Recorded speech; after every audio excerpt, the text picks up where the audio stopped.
नमस्कार, मी मनोज भोर. मॅक्स महाराष्ट्रामध्ये आपल्या सर्वांचं स्वागत आहे.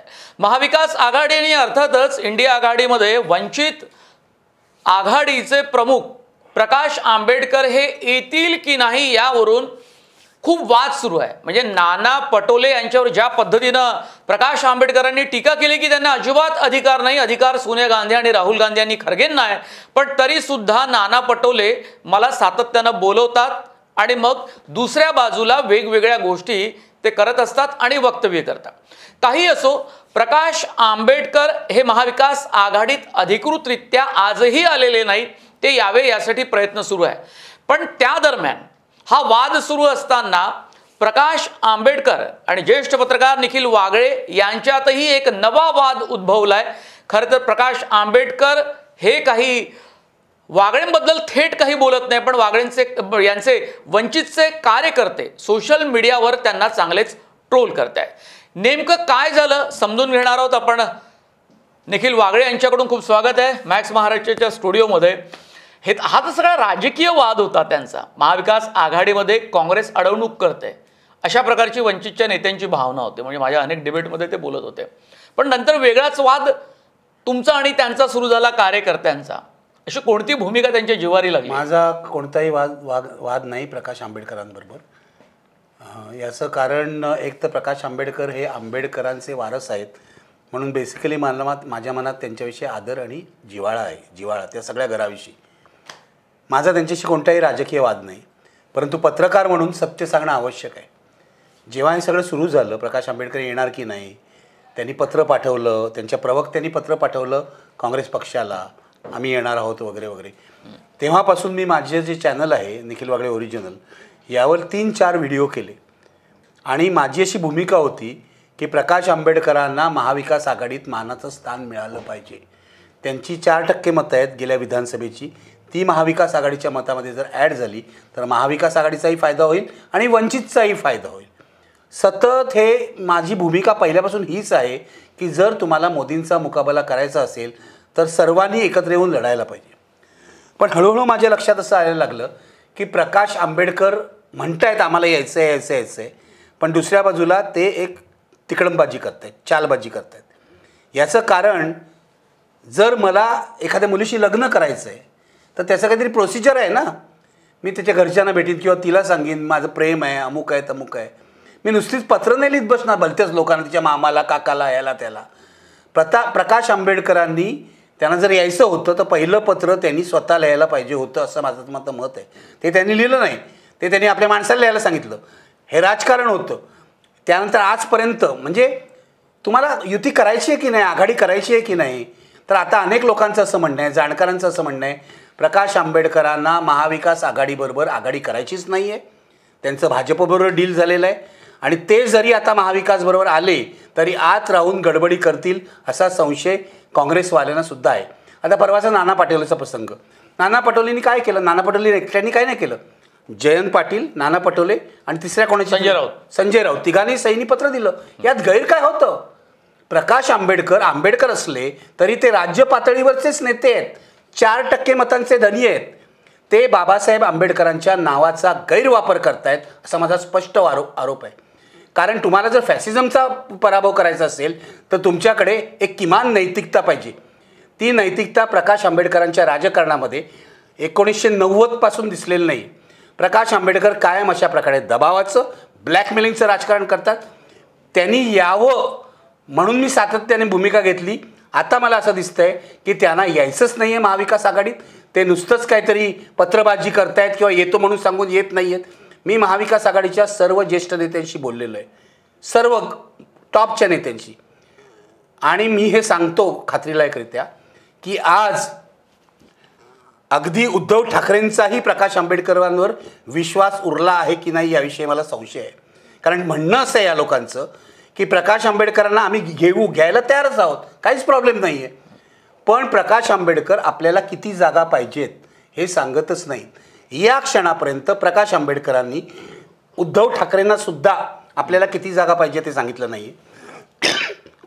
त्यांनी 12 जागा मागितल्या, 48 पैकी 12 जागा. वंचितची ताकद आहे का 12 जागांची? 4% मतं आहेत. 12 जागा त्यांना मिळू शकत नाही. गेल्या वेळेला यांनी हेच केलं होतं, आधी 12 जागा मागितल्या, नंतर 24 केल्या आणि तोडून टाकलं. 12 जागा मागितल्या. वंचितला फार तर 3 ते 4 जागा मिळू शकतात माझ्या अंदाजाने, आणि त्याच्यात 3 ते जिंकतील. म्हणजे प्रकाश आंबेडकरांना सुद्धा खासदार होता येईल. इतकी वर्ष ते खासदार झाले नाही आहे. पूर्वी VP सिंग यांनी त्यांना नेमलं राज्यसभेत म्हणून खासदार झाले होते. परंतु त्यांना मला असं वाटतं टोटल ब्लॅकमेलिंगचंच राजकारण करायचं आहे. त्यामुळे ते हे सगळे खेळ खेळत आहेत असा माझा संशय आहे. मी अत्यंत संतप्त आहे, कारण आंबेडकरांच्या वारसांनी अशा प्रकारे अप्रत्यक्षरित्या फॅसिझमला साथ द्यावी हे अत्यंत अयोग्य आहे. प्रकाश आंबेडकरांनी का नाही सांगितलं किती जागा मला पाहिजेत? सांगा ना. 12 जागा तर तुम्हाला मिळूच शकत नाही. तुमची ताकद काय आहे? 4% मतं आहेत तुमची. तुम्हाला फार फार तर मी तर म्हणतो त्यांना 6 जागा द्या. 3 निवडून येतील, त्यांच्या 3 पडतील, पण 3 तर खासदार येतील. प्रकाश आंबेडकर स्वतःही खासदार बनवू इच्छित नाही आणि स्वतःच्या कार्यकर्त्यांनाही संधी देऊ इच्छित नाही. ही ट्रॅजेडी आहे. आपण आता बघितलं की 2019च्या निवडणुकीमध्ये एकतर त्यांच्या शेवटच्या टप्प्यामध्ये युती तुटली, जी होणारच होती. म्हणजे जवळपास निश्चित झालं होतं की आघाडी म्हणजे आघाडीत ते येतील. त्यावेळेला तर राष्ट्रवादी आणि केवळ काँग्रेस हे दोनच परंपरागत युती असलेले 2 पक्ष होते. पण त्यात जी काही त्यांना मतं मिळाली त्या मतांमुळे ते आजही मानायला तयार नाही की राष्ट्रवादी काँग्रेस आणि काँग्रेसचे उमेदवार पडलेत. 1-1 लाखाच्या वर मतं मिळाली, स्वतः पडलेच. पण आज घडीला वंचितची ती ताकद आहे का, म्हणजे पॉलिटिकल बार्गेनिंग करण्याची, की त्या लोकांना हे कळलेलं आहे? जो लोक सोशल इंजिनिअरिंगचा प्रयोग करत असेल किंवा त्यांना बहुजन म्हणा, दलित म्हणा, आदिवासी त्यांना मतं देत असतील, इतकी दिलीच तो वंचितचा जो प्रयोग झाला, तर त्यांना हे कळून चुकलं का की यांना मतं देणं म्हणजे भाजपला मतं देणं? आता तू मतांची आकडेवारीची गोष्ट बोलतेस म्हणून तुला सांगतो, महाराष्ट्रात महाविकास आघाडीची मतं जी आहेत त्यामध्ये सगळ्यात जास्त मतं काँग्रेसची आहेत 19%. त्यानंतर शिवसेनेची मतं आहेत 14 ते 15%. त्यानंतर फुटलेल्या शरद पवारांच्या गटाची मतं जी 10 ते 12% आहेत. वंचितला 2019च्या लोकसभा निवडणुकीमध्ये 6% मतं मिळाली. त्यांच्याबरोबर MIM होतं, त्यांची ती 2% मतं होती. विधानसभा निवडणुकीत 2019च्या वंचितची मतं 2%नी खाली आली. 4% मतं आहेत त्यांना. ते जे गर्जना करत फिरतायत ना गावभर, एवढी यांची ताकद नाही आहे. त्यांची संघटना चांगली आहेत. बिचारी तरुण पोरं आंबेडकरवादी त्यांच्यावर विश्वास ठेवू नयेत. पण मला असं वाटतं प्रकाश आंबेडकर आपल्या ब्लॅकमेलिंगच्या राजकारणाने या मुलांचा सुद्धा विश्वासघात करतायत. मी का बोलतोय? कारण ही आपली पोरं आहेत असं मला. त्याच मुलांनी सोशल मीडियावर तुम्हाला उत्तर दिले. मला उत्तर देताना असं वाटत होतं की सुजात आंबेडकरनी हा सोशल मीडिया तयार केलेला आहे. गेल्या वेळेला एकदा त्यांनी मला त्रास देण्याचा प्रयत्न केला होता. त्यांनी माझं कुत्र्यासारखं चित्र काढलं आणि मी कुत्रा शरद पवारांच्या पायाशी बसलो असं कार्टून काढलं. आता महाराष्ट्रात माझी 45 वर्षाची पत्रकारिता ज्यांना माहिती आहे त्यांना माझी शरद पवारांविषयीची भूमिका काय आहे माहिती आहे. सुजात आंबेडकर हा थिल्लर माणूस आहे असं मी त्यावेळेला म्हटलं आणि म्हणून त्यांनी मला ट्रोलिंग केलं. त्यांचे सगळे लोक जे आहेत त्यांचे आजूबाजूचे प्रकाश आंबेडकरांचे माझे मित्र आहेत, माझे समविचारी आहेत, त्या सगळ्यांनी मला दुःख दिलेलं आहे.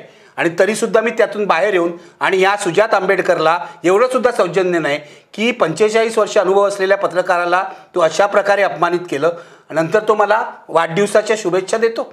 त्यांनी सॉरी नाही म्हटलं आपल्या चुकीबद्दल. तर ही यांची प्रवृत्ती आहे.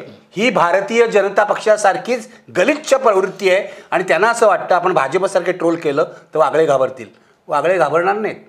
मी जर बाळासाहेब ठाकरेंना घाबरलो नाही तर मी बाळासाहेब आंबेडकरांना घाबरण्याचं कारणच येत नाही. कारण माझं काम आहे सत्य सांगायचं. सुजात आंबेडकरांची ट्रोंग काय पण करून दे. आज तर मला मारण्याची धमकी दिली. फेसबुकवर तुम्हाला चोपून काढून म्हणून मी लिहिलेलं आहे, मारून टाका. तुम्हाला मारायचं आहे ना, नथुराम गोडसेंनी पण मारलं कोणाला तरी, तुम्हाला त्याच मार्गाने जायचं आहे ना, जरूर मारून टाका. पण जोपर्यंत बाळासाहेब आंबेडकर काय राजकारण करतायत हे स्पष्ट मला करायचं आहे तोपर्यंत मी ते करणार. त्यामध्ये काही माघार नाही. कदाचित तुम्ही त्यांना जे म्हणालेत की हे म्हणजे त्याचा अर्थ कदाचित असं होणार नाही, पण हे कायम असं डीलिंग पद्धतीनं राजकारण करतात, म्हणजे राजकारणात डील करतात. पण कधीतरी त्यांना असा प्रयत्न केला असेल ना की त्यांना असं वाटत होतील की आपण राष्ट्रवादी आणि काँग्रेसची आपण युती करावी आणि भाजपला कुठेतरी रोखावं, जी त्यांची मनातली इच्छा आहे.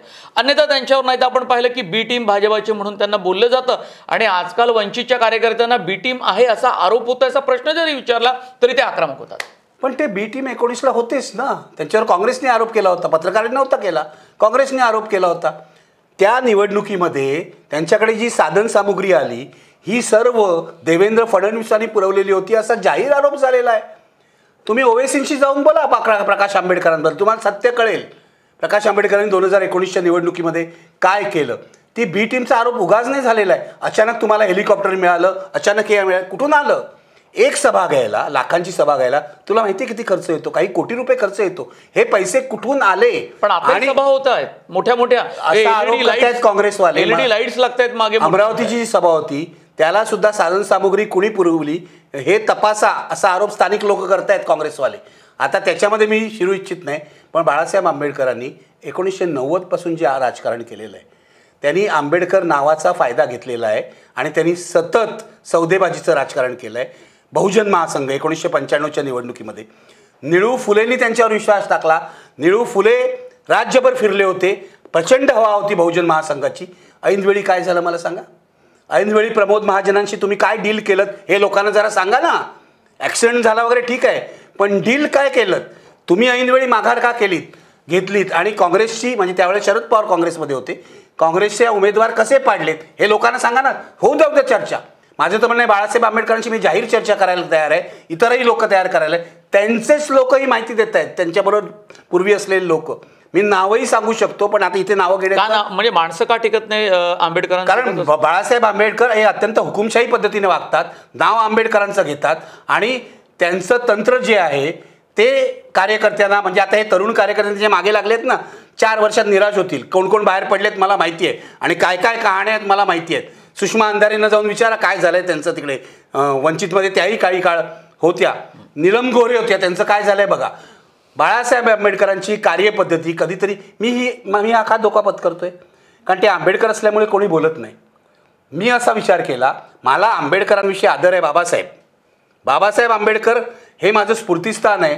त्यांनी मला शिकवलेलं आहे की तू सत्य सांग, खरं बोलायला पाहिजे घटना वाचवायची असेल तर. मग त्यांचा नातू जरी गैरवागत असेल तरी त्याच्याबद्दल सुद्धा बोललं हे माझं कर्तव्य आहे हे मानतो. तुम्ही हे करायचं ते करा, शिव्या गला, ट्रोल करा, मारा, खून करा. बाळासाहेब आंबेडकर जोपर्यंत आपलं राजकारण पारदर्शक करत नाहीत हे बोलावं लागेल. गेल्या वेळेला पिंपरी चिंचवडच्या निवडणुकीत काय झालं? उमेदवार पूर्वीचा शिवसैनिक होता, बरोबर. वंचित बहुजननी त्याला पाठिंबा दिला. आरोप हा झाला की त्या वंचित बहुजननी त्याच्याकडून पैसे घेतले.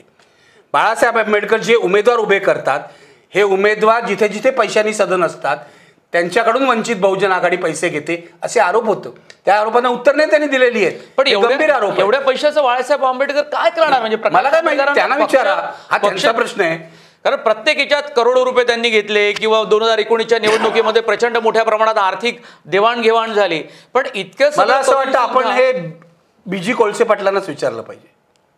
बीजी कोळसे पाटील त्यांच्याबरोबर होते ना? हा, उमेदवार होतेच त्यांचे उमेदवार होते. आणि शिवाजी पार्कला जेव्हा त्यांची सभा झाली ते माझ्या घरी आले होते बीजी कोळसे पाटील. माझे त्यांचे अनेक वर्षांचे संबंध आहेत.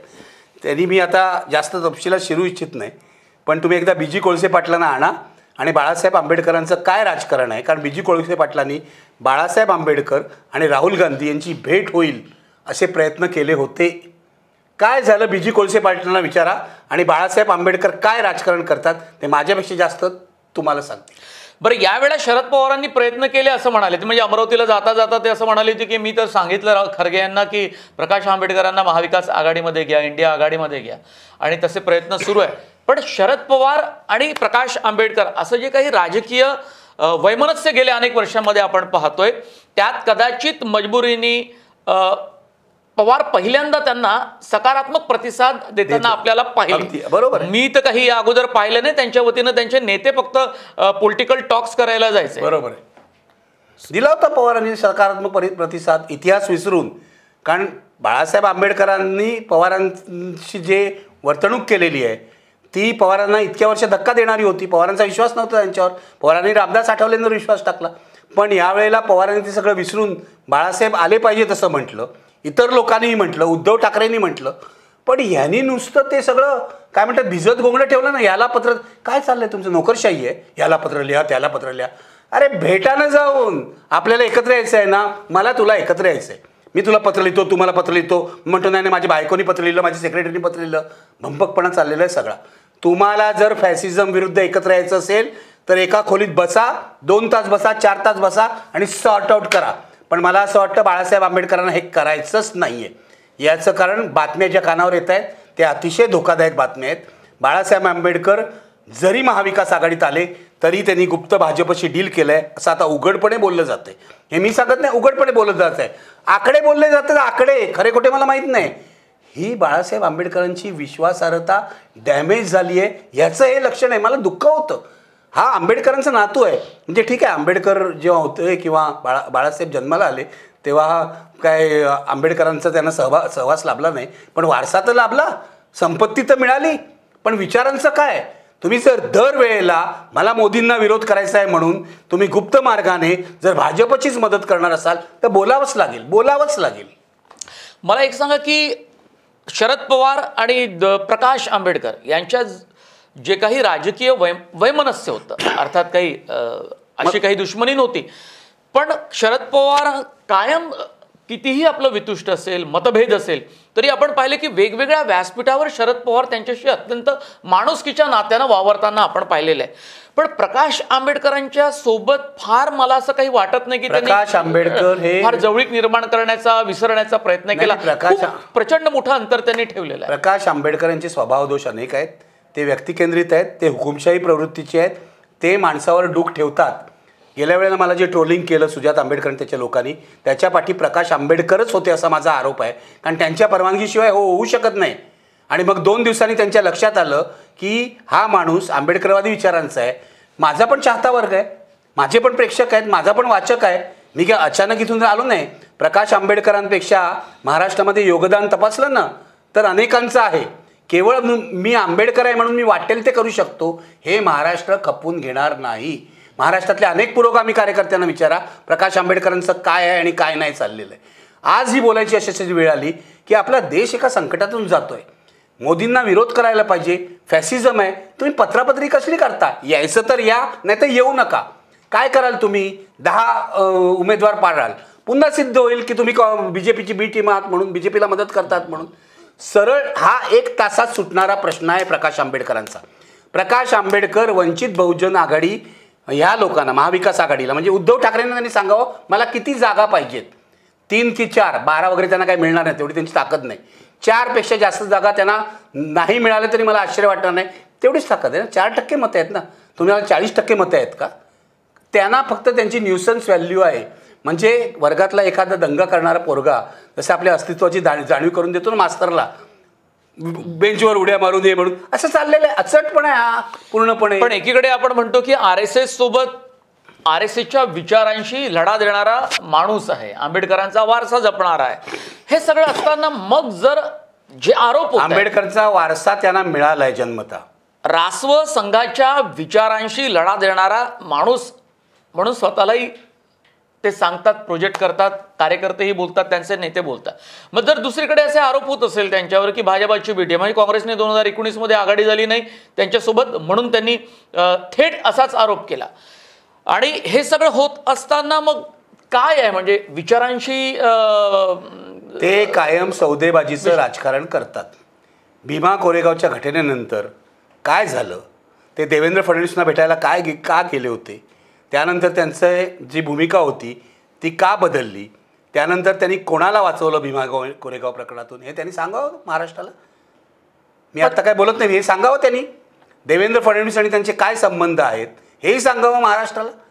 एका बाजूला RSSच्या विरुद्ध बोलायचं आणि दुसऱ्या बाजूला देवेंद्र फडणवीस यांच्याशी राजकीय काहीतरी दोस्ती बाळगायची, आतून काही काही गोष्टी करायच्या, महाराष्ट्राला सांगावं. ते सांगत नसतील तर कधीतरी आपल्याला सांगावं लागेल.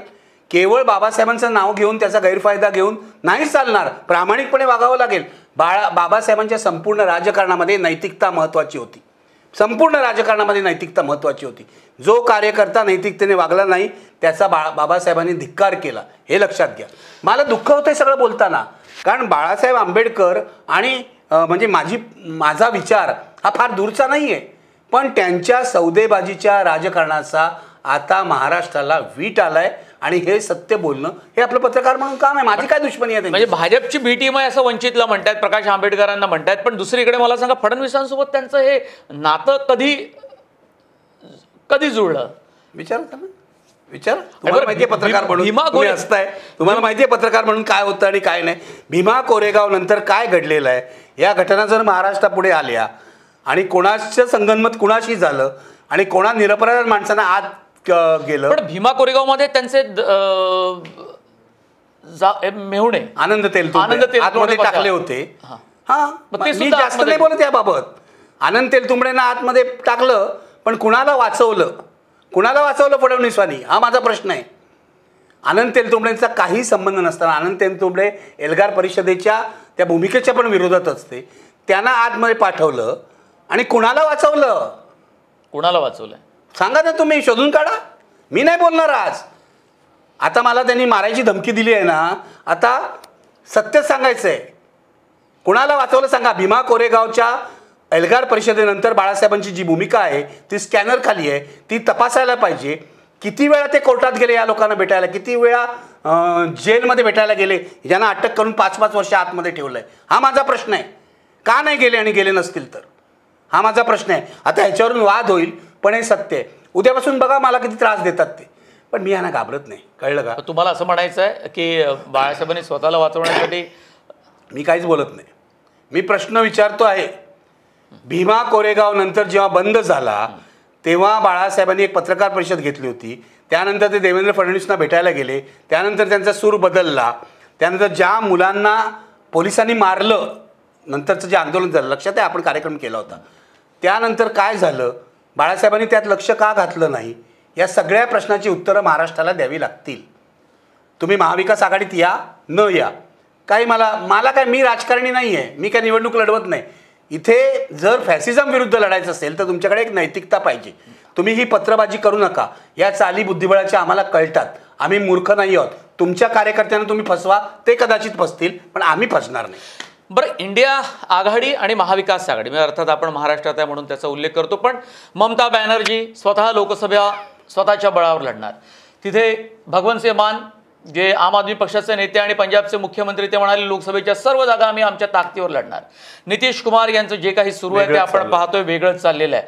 3 महत्त्वाचे नेते इंडिया आघाडीतले जर अशा पद्धतीनं कमकुवत होताना, जर त्यांच्यामध्ये फूट पडताना दिसत असेल तर या इंडिया आघाडीचं नेमकं होणार काय? आणि शिवाय प्रकाश आंबेडकरांचा मुद्दा अजूनही डळमळीत आहे, अधांतरी आहे. बघा, इंडिया आघाडीचं भवितव्य काय मला ठीक दिसत नाही.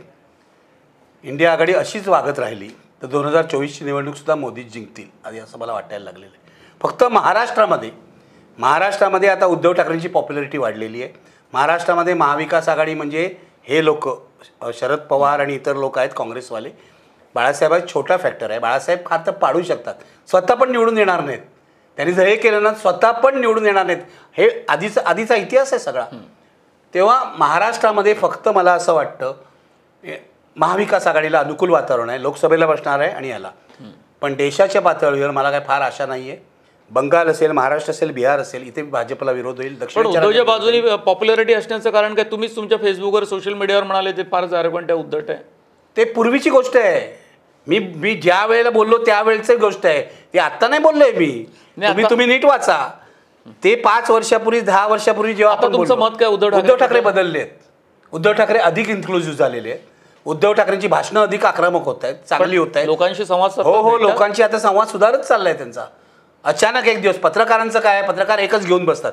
मी एकदा उद्धव ठाकरेंना असं म्हटलं होतं, उद्धव ठाकरे एक राज दिलदार आहेत आणि उद्धव ठाकरे कचडू आहेत. आता उद्धव ठाकरे बदललेले आहेत. आता ते लोकांशी बोलत आहेत. आता ते वेगवेगळ्या लोकांच्या संपर्कात येत आहेत. आता ते पक्षाबाहेरच्या लोकांना भेटत आहेत. उद्धव ठाकरेंमधला हा सत्ता गेल्यानंतरचा मोठा बदल आहे. हा म्हणजे माणसात बदल झाला, नेत्यात बदल झाला, तो उद्या बाळासाहेब आंबेडकरांमध्ये बदल झाला तर आपलं काय, त्यांचं काही शत्रुत्व आहे का? त्यांचं आपण अभिनंदन करू, हेच आपलं काम आहे. बरोबर. मला सांगा, इंडिया आघाडी, मी काल म्हणजे आता काँग्रेसचे राज्यसभा खासदार आणि ज्येष्ठ पत्रकारही आहेत कुमार केतकर, कालच मॅक्स महाराष्ट्रवरच्या एका छोट्या मुलाखतीत ते म्हणाले की हे सगळेच्या सगळे अँटी काँग्रेस आहेत. म्हणजे ममता बॅनर्जी, नितीश कुमार आणि अरविंद केजरीवाल. मग जर अँटी काँग्रेस होते तर मग तुम्ही त्यांना इंडिया आघाडीमध्ये, तुम्ही त्यांच्यामध्ये का सोबत राहिला? तुम्हाला हे माहीतच होतं की ते आपल्यासोबत नाही, तर मग आपण हा सगळा खेळ का मांडायचा? म्हणजे लोक मतं करतील, लोक ठरवतील काय. कुमार केतकर यांनी नवीन काय सांगितलं? अँटी काँग्रेस आहेतच ते. त्यांनी काँग्रेस विरुद्धच लढलेलं आहे. शोध लावला का कुमार केतकरांनी? माझं म्हणणं आहे, काँग्रेसची ताकद नाही स्वतःच्या ताकद याच्यावर निवडून यायची. या देशामध्ये 186 ते 200 जागा अशा आहेत जिथे भाजप विरुद्ध काँग्रेस ही डायरेक्ट फाईट होते. यापैकी काँग्रेस 40% जागासुद्धा जिंकू शकत नाही. म्हणून काँग्रेसला या सगळ्यांची मदत पाहिजे आहे. ही जी त्या तथाकथित तिसरी आघाडी आहे, म्हणजे हे बिगर काँग्रेस पक्ष, बिगर भाजप पक्ष यांची मदत काँग्रेसला पाहिजे. काँग्रेसने आणावे नाही. कुमार केतकरांनी काँग्रेस सांगा असा 200 जागा निवडून आणा, तुम्हाला कोणाचीच गरज लागणार नाही. काँग्रेस हा रिकेटी पक्ष झालेला आहे. तिथे राहुल गांधी इथे निवडणूक आली आणि तिथे भारत जोडो यात्रा, भारत न्याय यात्रा करतायत. चांगलं आहे, प्रेम वाटतायत. प्रेम वाटून निवडणुका जिंकता येणार नाहीत त्यांना. आत्ताची पण निवडणूक जाईल, मग 2029. दुसरीकडे म्हणतात मला पंतप्रधानच व्हायचं नाही. कोण होणार आहे तुमचा पंतप्रधान सांगा लोकांना. तेव्हा मला काँग्रेसविषयी सांगू नका. दुर्दैव असं आहे की मोदींचा मुकाबला करायला आपल्याला सगळ्यात मोठा राष्ट्रीय पक्ष काँग्रेस आहे. त्यामुळे आपण सध्या काँग्रेसविषयी थोडीशी आशा बाळगून आहे, पण मला बाळगावी असं वाटत नाही. त्या लोकांना गांभीर्य कळत नाही. मी तुम्हाला महाराष्ट्रातल्या काँग्रेस नेत्यांची एक डायलॉग सांगीन ना तर धक्का बसेल महाराष्ट्रातल्या जनतेला.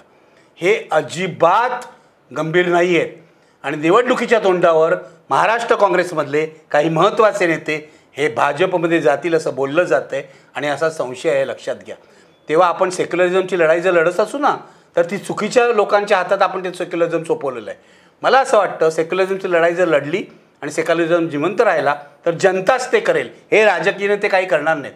हे राजकीय नेते फक्त स्वतःचे खिसे भरण्याचं काम, स्वतःचा स्वार्थ साधण्याचं काम करत आहेत. त्यामुळे 2024ला यांच्या या कृत्यामुळे पुन्हा मोदी आले तर मला आश्चर्य वाटणार नाही. मोदी आत्ताच्या घडीला तुम्ही किती काही म्हणत असाल तर भाजपची रणनीती, त्यांचा पन्ना प्रमुख, त्यांचं संघटन, त्यांच्या परिवारातल्या सगळ्या संस्था जे काही निवडणुकीसाठी लागतं ते इमाने इतबारे आपल्या पद्धतीने करतात. त्यांची भूमिका तुम्हाला पटत असो वा नसो, गांभीर्याने करतात, पण गांभीर्यानं करतात, अत्यंत सिरियसली करतात. आणि फडणवीस सुद्धा राज्यामध्ये ज्या पद्धतीनं दौरे करतात त्या पद्धतीनं काँग्रेसचे नेते सुद्धा करताना दिसत नाही आणि राष्ट्रवादीचे नाही. मला सांगा, अजित पवार विरोधी पक्षनेते असताना विरोधी पक्षनेतेपदाची भूमिका त्यांनी कुठे निभावली? अवकाळग्रस्त भागात नाही गेले, अतिवृष्टी, आपण म्हणतो त्यांना प्रशासनावर पकड असलेले नेते आहेत किंवा ते सगळं जाणतात, सगळ्या गोष्टी त्यांना कळतात, असं होत नाही. त्यामुळे आपण भाजपचं वैचारिकदृष्ट्या संघ भाजपचा विरोध करू शकू, पण पक्ष संघटना म्हणून सर्व गोष्टी त्या नीट करताना दिसतात. भाजप हे इलेक्शन मशीन आहे. ते 24 तास चालू असतं. अमित शहा आणि मोदी आणि मग त्यांचे खालचे सगळे म्हणजे फडणवीसपासून सगळे हे 24 तास राजकारण करतात. आपला आक्षेप कुठे आहे? ते कपटी राजकारण करतात. ते त्यांनी करू नये. पण काँग्रेस आणि कपटी राजकारण काँग्रेसच्या काळात सुद्धा काही नेत्यांनी केलं. इतकं नसेल असं तुमचं म्हणणं? माझं म्हणणं आहे तेही विषारी राजकारण होतं. त्यापेक्षा कितीतरी अधिक विषारी राजकारण हे करतात, एवढाच माझा आक्षेप आहे. माझा काँग्रेसला सुद्धा विरोध आहे, चुकीच्या राजकारणाला विरोध आहे. पण मुद्दा असा आहे की ते सिरियसली करतायत. ते 24 तास त्याच्यात डोकं घालतायत. ते कार्यकर्ते जोडतायत. ते जे काम करतायत त्यांना पैसे पुरवतायत. काँग्रेसमध्ये आपले 3 नेते आहेत, नाना पटोले, अशोकराव चव्हाण आणि दुसरे आपले बाळासाहेब थोरात. आता वडेट्टीवार आता अपोजिशन लीडर झाले आहेत. हे 3 पहिले नेते जे आहेत ना ते एकमेकाशी बोलत पण नाही. ते मी डोळ्यांनी बघितलंय. भारत जोडो यात्रेच्या वेळेला राहुल गांधी भारत जोडायला निघाले, नेत्यांना जोडू शकत नाही. हा मुद्दा होताच. आपण पाहिलं की नागपूरला जी काही त्यांची स्थापना दिवसाच्या निमित्तानं सभा झाली त्यातही आपण पाहिलं की विदर्भात होऊन सुद्धा विदर्भातले नेते सुद्धा एकमेकांशी किती बोलतात. आता नाना पाटोलेला हटवण्यासाठी सगळं चाललेलं आहे. अशोकराव चव्हाणांचं, बाळासाहेब थोरातांचं. हे कसलं मोदींना हरवणार? यांच्यातलेच कोणी आता मोदींबरोबर? आता हे सगळं असताना आपण म्हणतो की उद्धव ठाकरेंच्या बाजूने खूप सहानुभूती आहे, पण महाविकास आघाडीमध्ये जर इतके मतभेद असतील आणि नेते जर स्वतःच्या पक्षातील नेत्यांशी बोलत नसतील आणि दुसरीकडे आपण पाहिले की अजित पवार, देवेंद्र फडणवीस, एकनाथ शिंदे अशी एक मोठी ताकद संघटनात्मक आहे आणि त्यांच्यात फार वाद नाही. म्हणजे भाजपमध्ये तर वाद आहेत, भाजपमध्ये नाही, अजित पवार भाजपमध्ये सुद्धा खूप वाद आहे. देवेंद्र फडणवीसांच्या विरोधात खूप मोठा गट आहे. बरोबर, तर देवेंद्र फडणवीस नको आहेत. वाद आहेत, फक्त मीडिया ते देत नाहीये. पण वाद आहेत, नाही असं नाही आहे, वेगवेगळे गट आहेत. पण कोणी पक्षाच्या विरोधात जाईल अशी परिस्थिती, हिंमत नाही, कोणाची हिंमत नाही. उद्या होईल माहिती, मोदींचा दरार आहे तेवढा, उद्या होईल माहिती नाही. पण आजच्या काळामध्ये आपल्याला दिसतं की मतभेदाच्या पलीकडे जाऊन पक्षाशी काम करतात. मग काय चित्र असेल 2024च्या लोकसभा आणि त्यानंतर विधानसभा निवडणुकीत? मी भविष्यवेत्ता नाही, मी कायम सांगतो अंदाज माझा असा आहे, या क्षणाला मोदींचं पारडं जड आहे अख्ख्या भारतामध्ये. महाराष्ट्रामध्ये महाविकास आघाडी जर शहाणपणाने वागली तर महाविकास आघाडीला महायुतीपेक्षा जास्त जागा मिळतील लोकसभेला आणि विधानसभेला सुद्धा. महाविकास आघाडीने आपली यंत्रणा सक्षम केली, सर्वांना बरोबर घेतलं तर विधानसभा निवडणूक महाविकास आघाडी जिंकू शकते. कारण लोकांमध्ये एक पराकोटीचा राग आहे. पण हा राग मतपेटीमध्ये कन्वर्ट करण्यासाठी एफर्ट्स लागतात ना. आम्ही आहोत, आम्ही काही करणार नाही, आम्ही घरात बसणार आणि लोकांनी मतं द्यावी असं होत नाही. सहानुभूतीची लाट जेव्हा असते तेव्हा ती सहानुभूतीची लाट मतांमध्ये परिवर्तित होण्यासाठी विशिष्ट प्रकारचे प्रयत्न लागतात. ते महाविकास आघाडी त्यांनी केलं तर महाराष्ट्रात महाविकास आघाडीला काहीतरी चांगला प्रतिसाद मिळेल. पण देशामध्ये या क्षणाला मला असं वाटतं की 2024ची जी लोकसभा निवडणुकीत आहे त्यामध्ये मोदींचं पारडं 100% जड आहे, आपल्याला पटो वा नको. खूप धन्यवाद वागळे साहेब, तुम्ही मॅक्स महाराष्ट्राच्या स्टुडिओत आले आणि आपण खास करून वंचित आणि प्रकाश आंबेडकरांच्या मुद्द्यावर अत्यंत आणि मी पुन्हा सांगतो, प्रकाश आंबेडकर वंचित विषयी माझ्या मनात व्यक्तिगत काही नाही. त्यांच्या राजकीय पॉलिसीवर मी टीका करतोय आणि ती करणारच आहे. कारण मी स्वतः डॉक्टर बाबासाहेब आंबेडकरांचा स्वतःला अनुयायी मानतो. त्यामुळे त्यांनी जे सांगितलेलं आहे घटना वाचवण्यासाठी सत्य बोला, ते मी बोलतोय. खूप धन्यवाद. धन्यवाद.